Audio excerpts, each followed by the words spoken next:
In the external universe there is ceaseless turmoil, change and unrest. At the heart of all things there is undisturbed repose. In this deep silence dwelleth the Eternal. Man partakes of this duality, and both the surface change and disquietude and the deep-seated eternal abode of peace are contained within him. As there are silent depths in the ocean which the fiercest storm cannot reach, so there are silent holy depths in the heart of man which the storms of sin and sorrow can never disturb. To reach this silence and to live consciously in it is peace.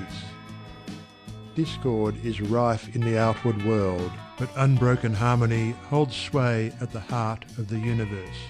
The human soul, torn by discordant passion and grief, reaches blindly toward the harmony of the sinless state, and to reach this state and to live consciously in it is peace. Hatred severs human lives, fosters persecution, and hurls nations into ruthless war. Yet men, though they do not understand why, retain some measure of faith in the overshadowing of a perfect love. And to reach this love and to live consciously in it is peace. And this inward peace, this silence, this harmony, this love is the kingdom of heaven, which is so difficult to reach because few are willing to give up themselves and to become as little children. Heaven's gate is very narrow and minute. It cannot be perceived by foolish men blinded by vain illusions of the world. E'en the clear-sighted who discern the way and seek to enter find the portal barred and hard to be unlocked. Its massive bolts are pride and passion, avarice and lust.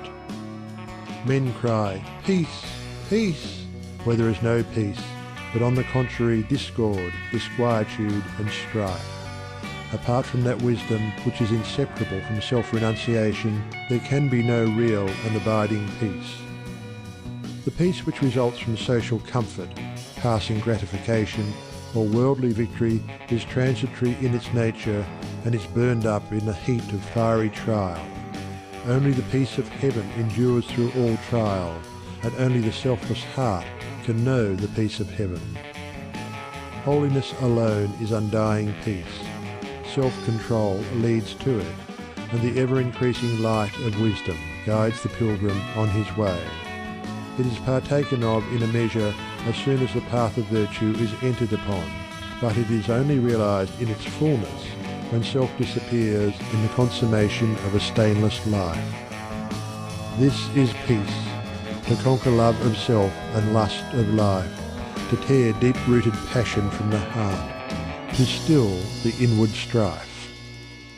If, O reader, you would realize the light that never fades, the joy that never ends, and the tranquillity that cannot be disturbed, if you would leave behind for ever your sins, your sorrows, your anxieties and perplexities, if, I say, you would partake of this salvation, this supremely glorious life, then conquer yourself. Bring every thought, every impulse, every desire into perfect obedience to the divine power resident within you. There is no other way to peace but this, and if you refuse to walk it, your much praying and your strict adherence to ritual will be fruitless and unavailing, and neither gods nor angels can help you. Only to him that overcometh is given the white stone of the regenerate life, on which is written the new and ineffable name. Come away, for a while, from external things, from the pleasures of the senses, from the arguments of the intellect, from the noise and the excitements of the world, and withdraw yourself into the inmost chamber of your heart, and there, free from the sacrilegious intrusions of all selfish desires, you will find a deep silence, a holy calm, a blissful repose, and if you will rest a while in that holy place, and will meditate there, the faultless eye of truth will open within you, and you will see things as they really are. This holy place within you is your real and eternal self. It is the divine within you, and only when you identify yourself with it can you be said to be clothed and in your right mind. It is the abode of peace, the temple of wisdom, the dwelling place of immortality. Apart from this inward resting place, this mount of vision, there can be no true peace, no knowledge of the divine, and if you can remain there for 1 minute, 1 hour, or 1 day, it is possible for you to remain there always. All your sins and sorrows, your fears and anxieties are your own, and you can cling to them, or you can give them up. Of your own accord you cling to your unrest. Of your own accord you can come to abiding peace. No one else can give up sin for you. You must give it up yourself. The greatest teacher can do no more than walk the way of life for himself and point it out to you. You yourself must walk it for yourself. You can obtain freedom and peace alone by your own efforts, by yielding up that which binds the soul and which is destructive of peace.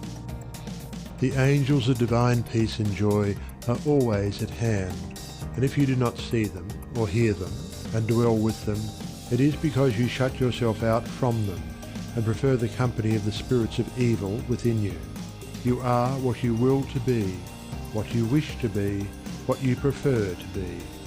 You can commence to purify yourself, and by so doing can arrive at peace, or you can refuse to purify yourself and so remain with suffering. Step aside then, come out of the fret and the fever of life, away from the scorching heat of self, and enter the inward resting place where the cooling airs of peace will calm, renew, and restore you. Come out of the storms of sin and anguish. Why be troubled and tempest-tossed when the haven of the peace of God is yours?